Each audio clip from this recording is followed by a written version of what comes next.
한 남성이 택시에 올라타는 순간 택시기사가 손님의 얼굴을 보고 얼어붙습니다. 기사는 침착하게 한마디 건넸고 손님은 아무 말 없이 차에서 내리는데요. 잠시 후 택시기사가 떨리는 손으로 누군가에게 전화를 겁니다. 오늘 사건연구소의 키워드는 살인범을 보았다입니다.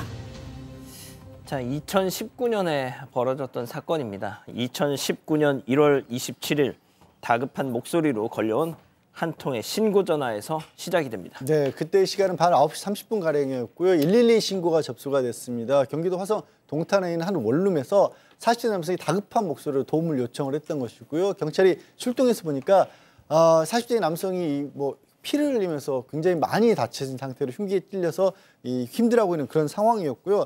그리고 원룸에 들어가 봤더니 더욱 충격적이었습니다. 30대 여성 굉장히 피를 많이 흘린 상태로 방에 쓰러져 있었습니다.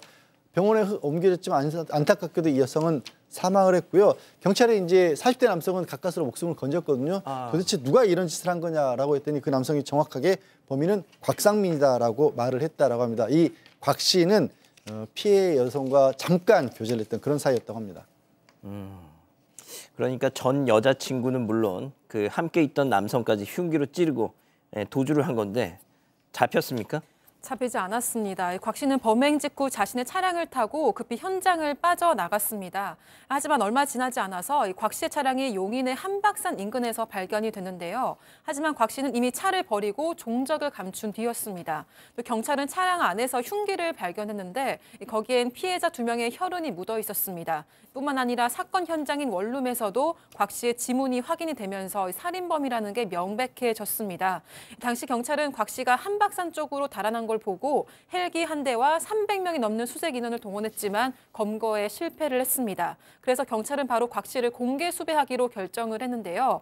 당시 수배 전단지를 보면 광모 42세로 신장 180cm의 다부진 체격, 그리고 검거 보상금으로 최고 500만 원을 주겠다고 적혀 있습니다. 자, 곽상민 42살, 신장 180의 다부진 체격, 최고 현상금 500만 원. 자, 사건 발생 이틀 뒤에 충남 천안역에 서 있던 택시에 한 손님이 어딜 가자고 하면서 문을 엽니다. 교수님. 네, 손님이 딱 택시 문을 열면서 대전으로 가자라고 목적지를 얘기를 했어요. 근데 뒤를 돌아본 택시 기사님이 손님의 얼굴을 보고 깜짝 놀랐습니다. 왜냐하면은 며칠 전에 본 수배 전단지에 있는 사람하고 똑같이 생겼기 때문이에요. 딱 알아보신 겁니다. 애써 아무렇지도 않은 척하면서 손님에게 택시가 다 줄이 서 있으니까 맨 앞에 택시를 이용하셔야 됩니다라고 얘기를 했어요. 그러니까 곽 씨가 알겠다고 하면서 내렸습니다. 그래서 맨 앞에 서 있던 택시로 바꿔 탔다고 하고요. 이를 끝까지 본 택시 기사님 바로 112에 신고를 했다고 합니다. 택시에 탄 손님이 얼마 전 수배 전단에서 봤던 그 살인범이었던 거죠. 자, 그런데 문제는 이 곽상민이 바꿔 탄 택시 기사님은 그걸 몰랐다고요. 그렇죠. 또 문제가 있습니다. 이 곽 씨가 바꿔 탄 택시에서 대전이 아닌 전주로 가자고 목적지를 바꿨다고 해요.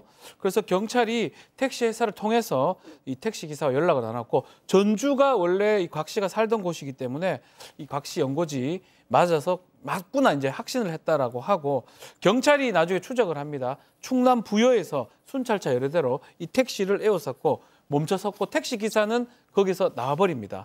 다만 이 곽 씨가 그 안에서 저항을 시도했고 문을 닫고 저항을 시도했는데 결국은 경찰이 차 뒷문의 유리창을 깨면서 진입을 하려고 하던 그 사이에 곽 씨가 흉기를 꺼내들고 자신의 몸에 자해를 했고요.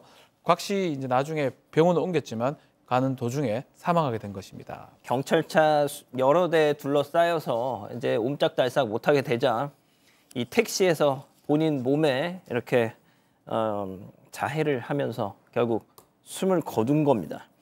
저희가 이제 수배 전단에 얼굴에다 블러를 쳤던 이유가 바로 그것 때문입니다. 저자가 만약 살아 있었다면 저희가 저렇게 수배 전단인데 그걸 덮을 이유가 없죠. 하지만 사망했기 때문에 일단 저희가 이렇게 조치를 한 겁니다.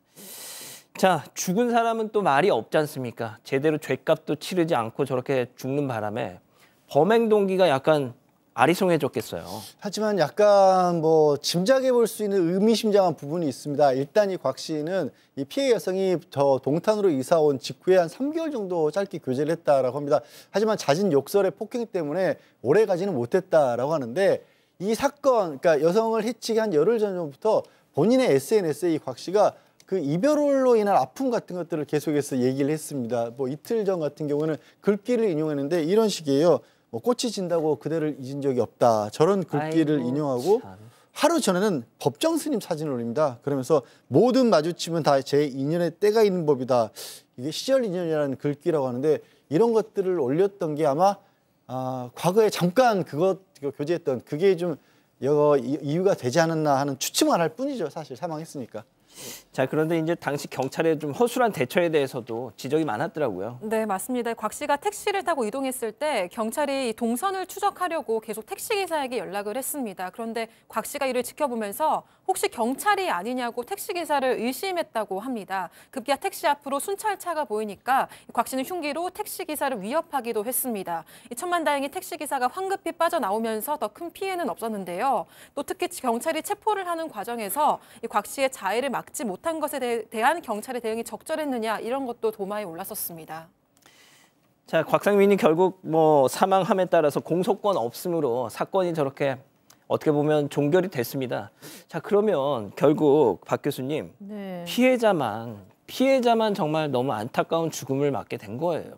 네, 그렇습니다. 사실은 이제 뭐 사람이 잠깐 사귈 수도 있고 요즘 안전 이별이라는 얘기를 하잖아요. 또 이별을 할 때 순탄하지 않아도 어떻게든지 이 남자를 피하면서 이제 안전 이별을 하려고 노력을 했었을 것 같아요. 근데 이 사람은 이 여성과 헤어지고 나서 그야말로 난리를 친 것 같습니다. SNS에는 뭐 다 시절에는 마주치면은 인연의 때가 있는 것이다. 그대를 잊은 적이 없다. 이런 것을 또 혼자도 얘기했겠지만 사람들 앞에서 막 이렇게 공공연히 얘기할 정도고 결국에는 이 여성에 대한 집착을 놓지 못한 것 같고요. 또 이 여성이 다른 남성을 만나고 있다라는 것에 대해 또 극심한 질투 의심을 또 느낀 것 같아요. 그래서 집착과 시기가 불러온 어떤 광기의 살인극이 아니었나 싶습니다. 그러니까요. 알겠습니다.